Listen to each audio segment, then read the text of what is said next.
Good afternoon, ladies and gentlemen. Welcome to this series of interviews from COP17 UNFCCC Durban. Today we have with us Mr. Frederic Hauge, of the President of the Bellona Foundation. Welcome, sir. Thank you. Sir, we have been hearing a lot about the CCS thing that Bellona Foundation is spearheading. Can you tell us a little bit about what Bellona is doing in CCS?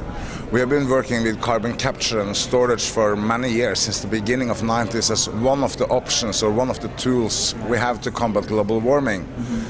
We capture out the CO2 and put the CO2 underground is one option, but we could also use the CO2 for recycling it, for example, feed algae production, which will increase 5 times. And the reason why we're working for this is that so large amount of the energy production globally is with coal and fossil fuel. So we think this is a bridge towards a sustainable energy future. And it's one other thing for us that is really, really important. You could combine this technology with energy production from biomass. And biomass is carbon neutral, and if you capture and store the CO2, you go carbon negative, and we think that's necessary. Right. Okay, so what's the European Commission's view of this? Are they ready to include CCS under EU ETS? Yes, absolutely, and I'm vice-chairing the European Union's technology platform for carbon capture and storage, and we have managed to put up a program with the income of 300 million emission trading quotas. That's going to finance, together with national countries, 6-7 full-scale facilities now the coming years to get down the cost, so it could be a technology that is available for the rest of the world. So have you already conducted some of the feasibility studies in CCS? Yeah, absolutely. And in Norway, we are building now the first test center for carbon capture and from gas power plant. And there's several projects coming up now in the European Union. We have 12 candidates that is competing for this money from the Commission, and that will be settled during the next half year, which of these projects that will be awarded and will be ready before hopefully 2016. So any of these CCS projects are located in the developing countries outside European Commission, which you know of? We have a CCS project in Algeria, in Salah. We have projects coming up in China. One of the reasons that we see also CCS as an important part of the CDM mechanism is that we have several different sources of CO2 globally in developing countries with clean CO2 from industry production. And that would be very easy to take that and store that underground. So this is, maybe it's at least 20% of the weapons we have to combat global warming the next 40 years, in my opinion. So what's the development on inclusion of CCS as a project under the Kyoto Protocol or the CDM? What's the development?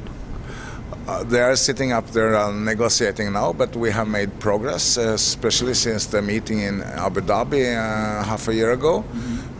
One of the reasons of this is that I think developing countries now see what has been Bellona's point all the time, that Europe should look at their CO2 emissions they have had as a bank loan that created the welfare. Now it's time to pay back with an interest.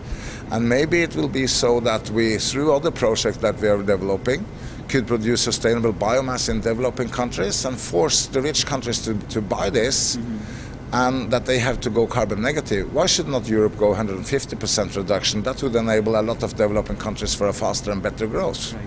Right. Then the next question that comes to mind is like, what's the cost of setting up a CCS project, of an average CCS project? That's an interesting question. First of all, the first project is going to be really expensive, as the first solar panels, as the first electrical cars. The big question is, what will the price be when we do large-scale deployment of this technology? And we made a large cost report with 140 experts involved in the technology platform in the European Union this summer.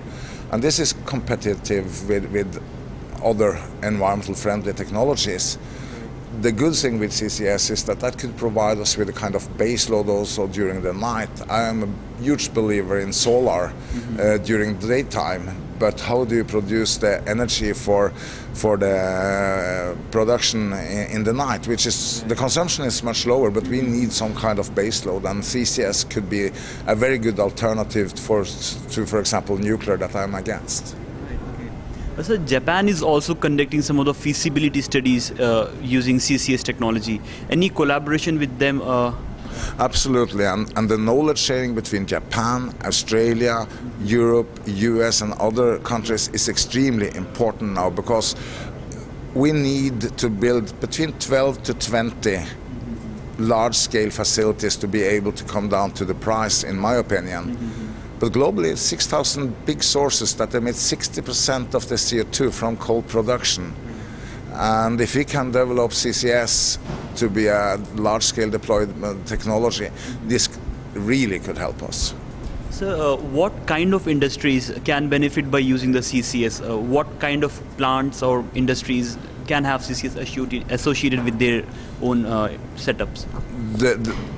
People normally think this is for the coal power plants, and that's an important part. It could be used on gas, but it could also be used on concrete, cement production. We are putting up a project with Heidelberg in Norway on that. It could be used for capturing CO2 from steel. If you want to produce hydrogen from gas or from biomass, you could capture the CO2 and store it underground. So this has a wide range of applications, and that's very important for me, because even if we should manage to make a sustainable energy supply with renewable, we still have the industry emissions left, and we need CCS for those. What's the carbon capture potential of an average size project? How many tons of CO2, or like what's the scale that you're talking of? Oh, I think any scale above 1 million ton we see an economic benefit for. But this is dependent if there is a good storage location. Maybe we have to locate the power plants in the future close to this. But for example, in Europe, we have an enormous storage capacity in the geological formations under the sea in the North Sea.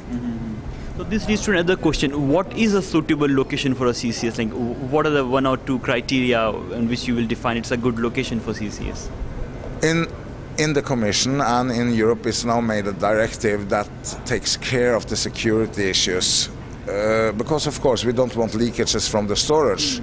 But today we have 100% leakages, and I think that it's absolutely possible to study the geological reservoir up front to see if it's safe or not. And globally it's more than 600 gas storages underground, and we have very few incidents, if any, on this. So this is possible to do.